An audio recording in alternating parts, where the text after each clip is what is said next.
কোরবানির পশুর গোশত বন্টনের সঠিক নিয়ম কি? 3 ভাগ সমান সমান করতে হবে। বন্টন 3 ভাগে না করলে কি কোরবানি হবে? কোরবানির পশুর গোশত বন্টনের নিয়ম হচ্ছে সুন্নত, সুন্নত সওয়াব, ভালো।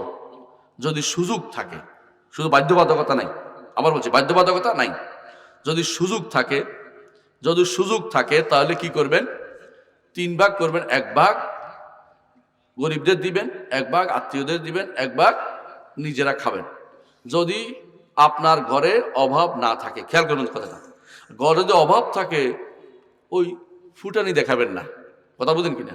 দিয়ে বাধ্য হয়ে দিছেন, কেউ বলছে দিতে, দেওয়ার পরে এখন আপনার কি মনে হচ্ছে, দিলাম যে বাচ্চারা খেলো না, আমিও খেতে পারলাম না, মন ভরে খাওয়া হলো না, সবও গেল, গোশতও গেল, কিছুই হলো না। কথা খেয়াল করেন, জিনিসটা একবারে বরবাদ হয়ে গেছে। এই জন্য এই কাজ করবেন না। আপনি দিতে পারলে দিবেন, না দিতে পারলে বাধ্য করবেন না। সমাজের ডাকে দিলে সমাজের আপনি মানছেন, আল্লাহরে মানেন নাই। সমাজের ডাক কোনো বড় কথা না। বড় কথা হচ্ছে আপনি গরিবদেরকে দিবেন, কেউ বেশি দিবে, কেউ কম দিবে। অনেক মানুষ আছে বছরে একবার গ্রামে আসে কোরবানিতে, সে পুরোটাই দিতে পারে, কিন্তু অনেক মানুষ আছে সে বছরে একবার কোরবানি গোশত খাইবে ইচ্ছা পরিবারে, অসুবিধা কি? আল্লাহ তো গোশতও খান না, রক্তও খান না, আপনি তো আল্লাহর সন্তুষ্টির জন্য দিচ্ছেন।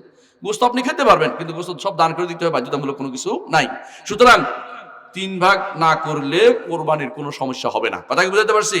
করতে পারলে ভালো, না করতে পারলে কোনো সমস্যা নেই। কেউ কাউকে বাধ্য করতে পারবে না যে 3 ভাগ 1 ভাগ দিয়ে দিতেই হবে।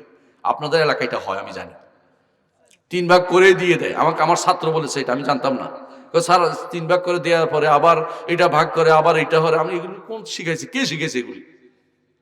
রাসূলুল্লাহ সাল্লাল্লাহু আলাইহি ওয়াসাল্লাম বলেছেন উত্তম হচ্ছে এটা কাজ যদি কেউ করতে পারে, কিন্তু এটা বাধ্যবাধকতা সবার উপরে আপনি বাধ্য করছেন কেন? এটা এই সিস্টেম থেকে বেরিয়ে আসতে হবে, যেটা বাধ্য নয়, এটা বাধ্য করা শরীয়তের মধ্যে নাই।